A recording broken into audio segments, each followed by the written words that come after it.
Sorry, I went out. Please, I went out and the network was, I have to change the network. Sorry for that. Let me share again.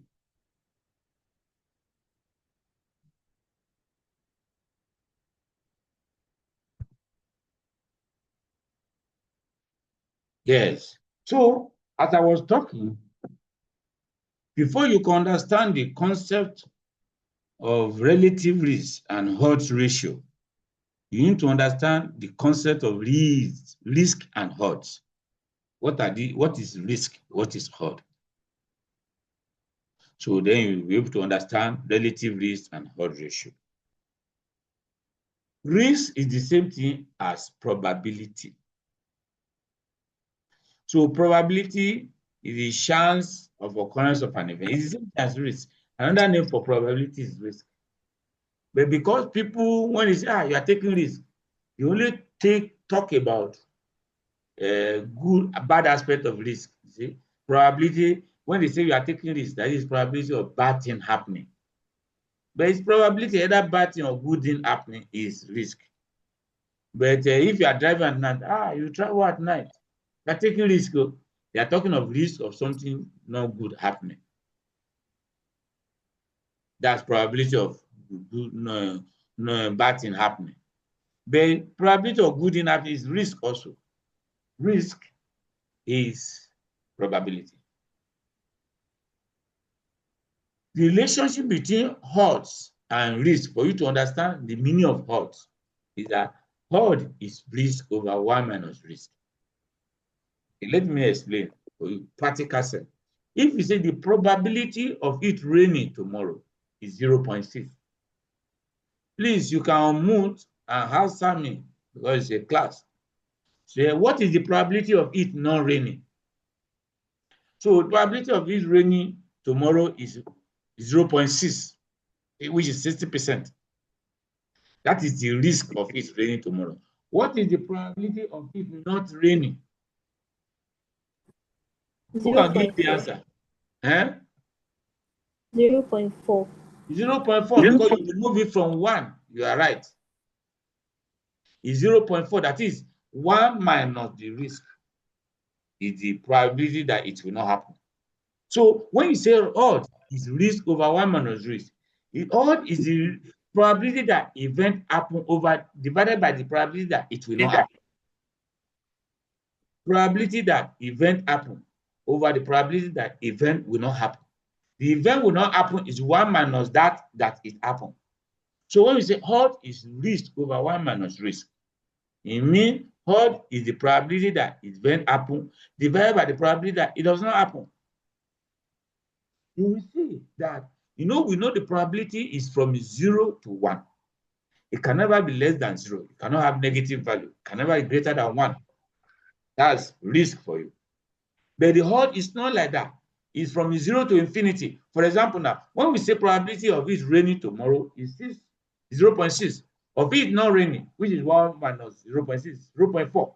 If you divide 0.6 by 0.4, what does it give you? It gives you 1.5.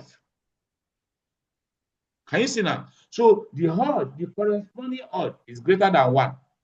Whereas probability can never be greater than 1. So the probability is from 0 to 1, the possible value, the range. But the odd is from 0 to infinity. Look at the table you are seeing.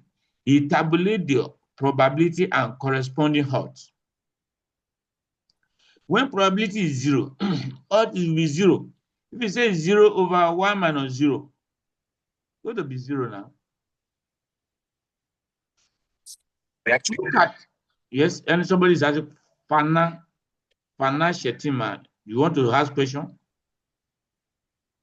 You have to mute, yes, because there's not from your side. So look at when the probability is 0.2. What is the odd, corresponding odd? You can answer. 0.25. 0.25. Thank you for Niso. Now, when the probability is 0.5, what is the odd? 1. 1. Can you see now? Probability ranging from 0 to 1. You know, the halfway movement from 0 to 1 will be 0.5. The whole range from 0 to infinity. When probability move halfway, the whole move 1 to 0 to 1. Look at when probability is 1. What is the odd? When probability is 1, what is the corresponding odd? Infinity. Infinity. That sign is infinity. It's infinity.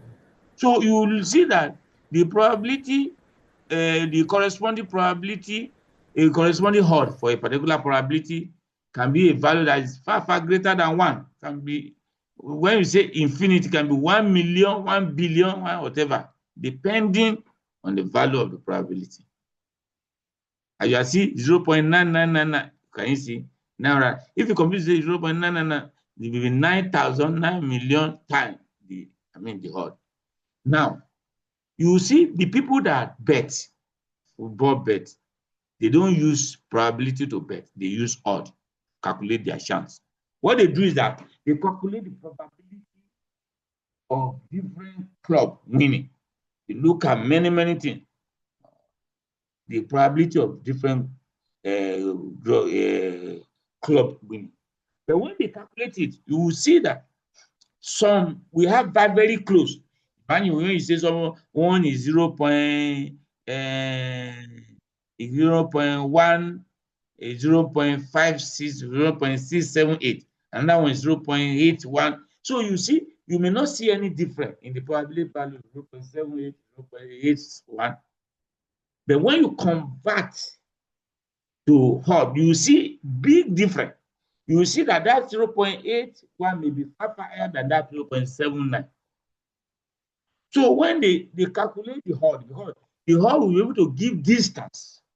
If one has higher chance of winning than the other one, that chance will be able to calculate it, will be see that it's very big.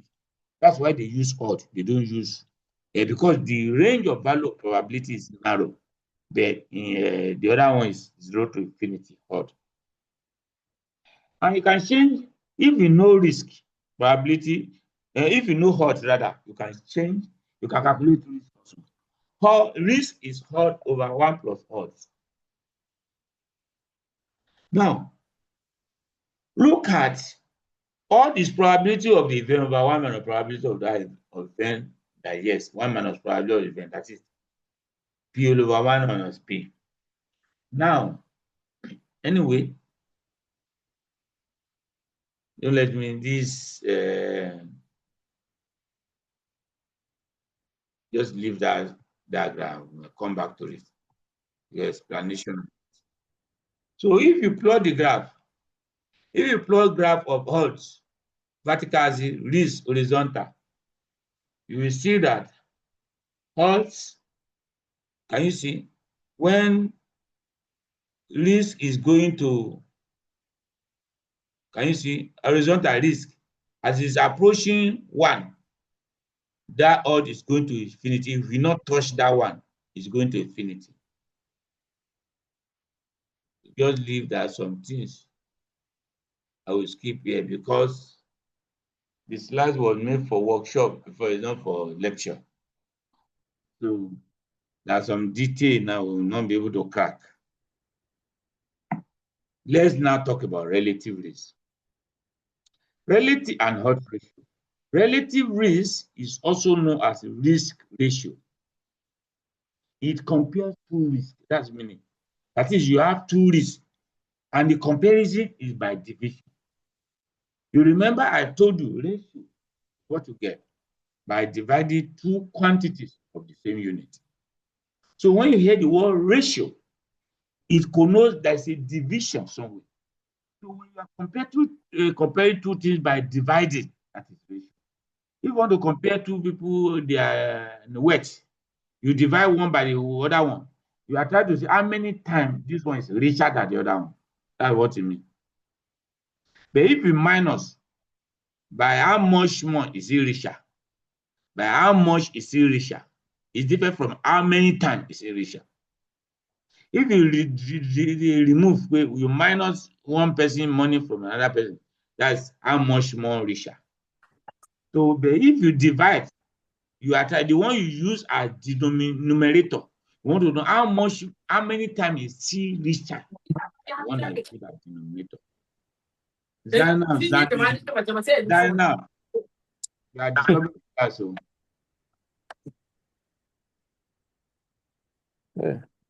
So now, when we say relative risk, you divide it two risk. That's why it's the same thing as risk ratio. But the word relative risk, that is risk of one relative to the other. That is how many times the risk is more than the other one. How many times? Relative risk. The odd ratio is the same thing. It divided two odds. You can call odd ratio also relative odds. But over the years, they use the relative for the risk and ratio for the odds. So you can say relative risk, relative odd, relative risk for the risk, relative odd for the odds. Or you can say risk ratio for the risk, odd ratio for the odd. Then if you use relative risk and odd ratio. So odd ratios used when occurrence of an event, incident of a disease, cannot be calculated because the event has occurred. So when we're talking about odd and risk as probability is futuristic. You are trying to say, okay, what is the probability that this thing will happen? You may say probability of something happening is very high, 90%. It may not happen. There are aspects that it don't happen may occur, that it doesn't happen. 10%, not the one that occurred, that it doesn't happen. You may say the risk of something is very slim, 20%, 0.2. It may happen. Because the risk is just, probably is just futuristic. The odds is something in the past. You cannot say you are calculating risk for anything that has happened. It has rained, you now say what is the probability that it will rain today? When it has rained. It has rained today. That's what is the probability that it will rain today. When it has rained. You cannot calculate probability again. It can happen. But if it has happened, you can calculate odds. So odds ratio is now used. So we'll talk about the scenario where you use both of them. But it is when you cannot calculate risk that you use odds ratio. If you can calculate risk, you use ratio. So situation where you cannot calculate risk are change control study. I'm sure they have taught you now. You know, Professor Ilyasu. Have they taught you case control study? You want to teach you research method. Have they taught you case control study design? Don't tell me they have not taught you. No answer. Please, you can move if you want to talk. Oh yeah. Oh yeah. Talk Oh, now. sorry, it was a mistake.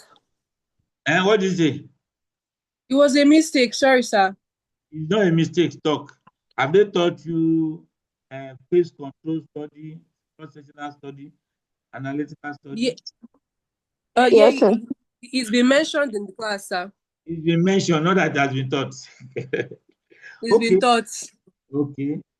So when you have case control study or cross-sectional analytical study, that's where that is it. The two scenarios, disease has occurred on the person.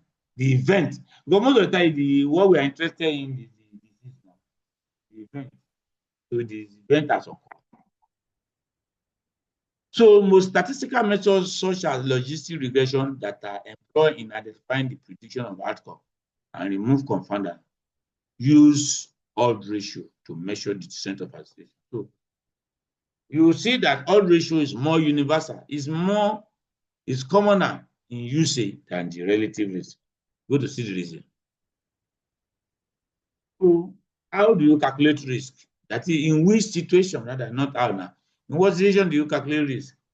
It is when the event has not occurred, you are looking to the future, like This to the right side. Prospective cohort. Clinical trial, that is cohort study and experimental design. That's when you can calculate risk, because the event, what the desired event, or the event may not be desired, the event you want to measure has not occurred at the start of your study. You want to see if it will occur in future. So in that situation, you can calculate risk. That's where you use relative risk. But if in a situation where the event has occurred, when you are studying people that already have the disease, you do take control or you do cross-sectional study. You use HOT, you calculate all, you cannot calculate it. So let's look at the way you compare risk and HOT using 2x2 contingency table. 2x2, I told you contingency table is the table that has row and column. So used to represent two variables. One, two categorical variables, the right sense. And each of them, I'm talking of 2x2 contingency table now. If it is contingency table, yes, two categorical variables. But if it is 2x2, that's so that those two categorical variables, each of them have two outcome, possible outcome, no more than possible outcome, yes, for the term male and female, employed, not employed. Disease, no disease. Smoke, no smoke. All those things that there are only two possible outcomes, possible value.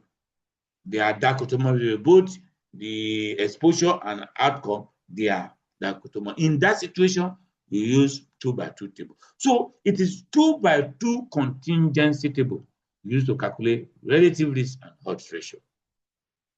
Now, occurrence of an event as a result of exposure to certain factor.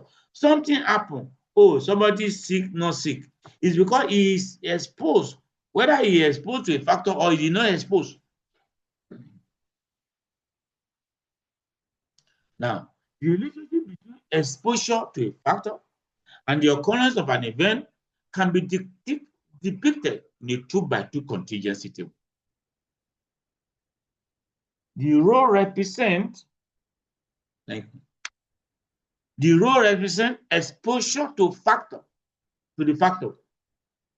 Remember, the row is the exposure. Remember when we do our chi-square, you say that the exposure is usually put at the horizontal, at the row, while the column represents occurrence of the outcome. Well, look at this table now. Event occur, yes or no. That's the article. Exposure started, that is the person exposed. Exposed, not exposed. And you see along the horizontal. So it produced 4 cells. That common popular was A, B, C, D. No, the letter A, B, C, D, sacrosanct. Sacrosanct because it's sacrosanct because A is this concordant. A and D concordant. B and C discordant. Look, I explain the meaning of concordant and discordant here now, because I have taught you before. When we were talking about Mach-Nehmer chi-square, I talked about it. Look, I explain it. Nsoko.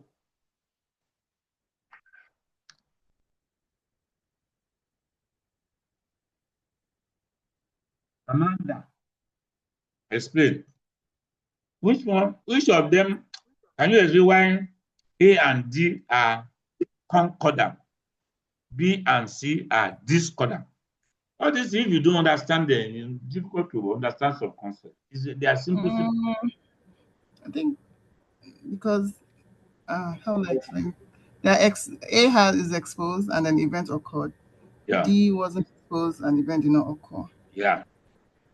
So it's thank you. And you see, B exposed, the event is not occur. So it doesn't tally. It's discordant. C, not exposed, but the event occur. Can you see now? So I think you understand now. I hope everybody understood like that. Now, A, B, C, D. If you want to look at it, if it is odd ratio we are looking at now. Okay, let's not talk about relative risk easier. Though I will explain it from the formula. We have some example and make it easier, but let me just pick your brain. If you want to know the exposure among the risk, what is the risk among the exposed? Who will say it? What is the risk? How will you compute the risk among the exposed? Okay, who are those people that are exposed now? A and B. And two, A and B. No. What those A, B, C is count. There are maybe 29 people, 34 people, 40 people, 52 people, something like that. There are a number of people. So exposed are people A and B. How do you use it? Yes, me. We are disturbing the class. A and B, not exposed C and D. So, what is the risk among the exposed? Who is that good student? Oh, yeah. What is the risk? Farida and Bulo, we want to talk.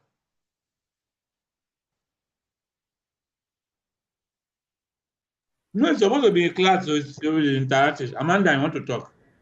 I think the risk is event occurring amongst those that were exposed. A over what? A plus B. Thank you. A over something is there. We are looking at people they cannot talk. Thank you. A over A plus B. We know that A plus B are the exposed. And among them, it's only A that has the event. Among between A and B, compared to that, it's only A that has the event. So the risk is A is proportional A over A plus B. What of the risk among the non-exposed? Let another person talk. C over C plus D. Thank you. C over C plus D. So now, the relative risk now is the risk among, because if we are in this stage, that factor exposure is the one responsible for the disease. If that's the case, the risk among the exposed will be higher than the risk among the non-exposed. It doesn't mean that among the exposed, some people will have, some people will not have. Among the non-exposed, some people will have, some people will not have. They will expect more people, proportion of people that have among the exposed to be higher than the one among the non-exposed, if that exposure is causing the disease. So that's why you have to put that one as the numerator, the exposed. Then the other one, the denominator, to really know how many times that numerator is bigger than the denominator. That's why I say relative risk is A over A plus B, everything over C over C plus D. Is it not simple? Now, odds ratio. That one is a little bit dicey. From here, let's go and look at the example. This or this one. Example 1, to explain relative risk. But mind you, example 1 is to explain relative risk. But from the example, you can calculate both relative risk and odds ratio. You know, when you got table, it depends on which direction, what you want to do, what you want to calculate. But the example is to demonstrate relative risk. But we'll come back to it to look at the odds ratio. But when you demonstrate relative risk, we go to another example to demonstrate odds ratio. And that one also you can calculate both relative risk and odds ratio. But let's look at it. In a study, 500 smokers, cigarette smokers and 1,000 non-smokers per follow-up to 10 years to see how many will develop lung cancer. Which type of study is this? So this is birth statistics. You know, epidemiology and birth statistics are the same. They are close because the birth Case statistics control study. is it case control? Prospective study. I don't want, where is prospective, but use another word. I don't like that word prospective. What do you? Cohort. Study, yeah, that was I want to hear. So cohort Study. Cohort. Because the experimental design is prospective also. Prospective means that you are looking forward for an answer. You are looking forward for something to happen, which you analyze. In cohort study, yes, you look forward. There are some cohort study you look backward. Experimental design, you look forward. So that's why the word prospective. Olamide, you are disturbing the class. So when it's time for answer, coach, I will call you.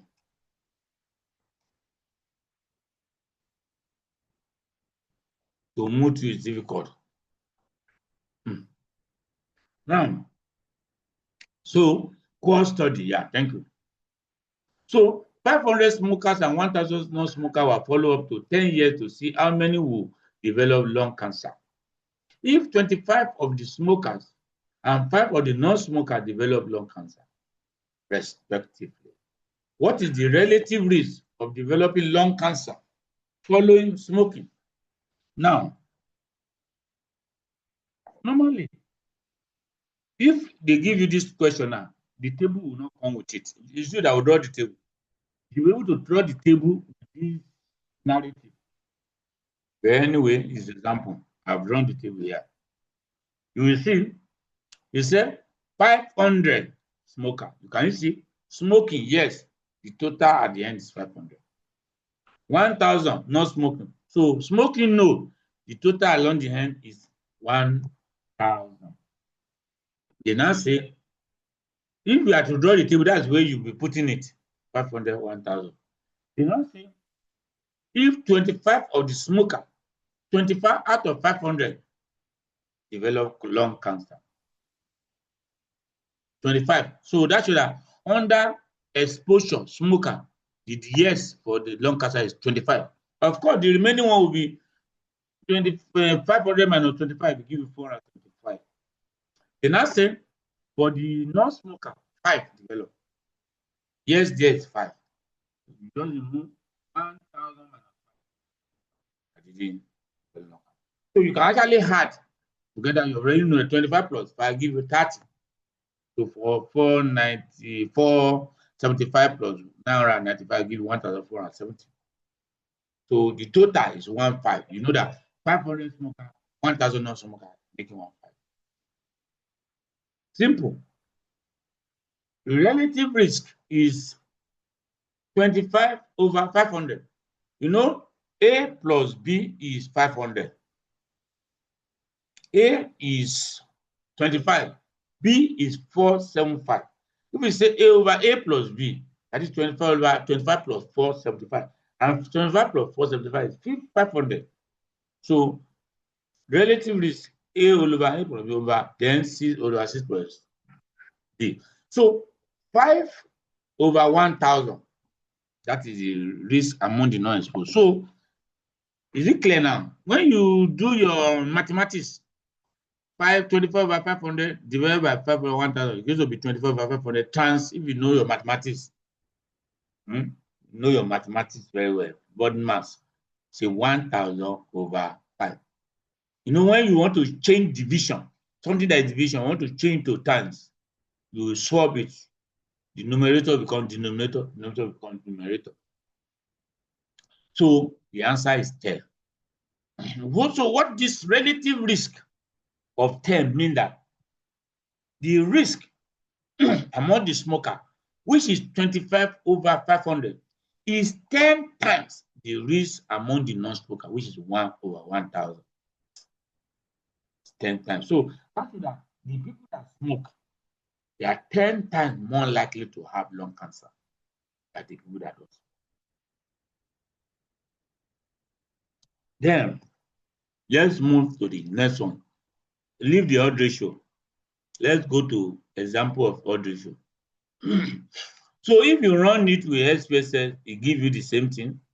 The only thing, the other one, the confidence in that computing it, I don't want to bother you with that. Once you know how to use computer, it give it to you. Look at the confidence interval. The 10, that middle one is the answer. 10, relative risk 10. The confidence interval is 3.85 to 25.965. If you see now, it gave you, if you have done chi-square now, it tells you there's statistical significant association between smoking and lung cancer. That's all. Just give you p-value, nothing else. Does not speak anything. But this one will tell you, smoker are 10 times more likely to have lung cancer than non-smoker. That's measure of association, that relative risk. Then that 10 is what you get from the sample. Sample of 1,500 people we deal with. But in the population, if let's say you do the whole population, what will have been the relative risk in the population? The relative risk you have calculated in the sample is a statistic. Don't forget what I told you about statistical parameter. But the relative risk in the population, if you use the whole population to calculate it, to be a parameter. But you don't know that. So you now want to know what is the range of value in the population that the real relative risk in the population, which is parameter, will be in between the value, where between the two range, with 95% level of confidence. And that is 3.85 to 25.9. Can you see now? So you know what to calculate in the in your sample is 10, but in the population is going to be, you are 95% sure that the value of relative risk will be any value between 3.85 and 25.965. Can you see now? Those are the two additional things he give you. You know, p-value will tell you is significant, not significant. But this one tell you is significant, not significant. They will tell you, give you the estimate, which is the 10 here, and also give you the range of value. But how do you know if it's significant? Just the way you know in p-value that is significant. How do you know? It is when the range of value does not include 1.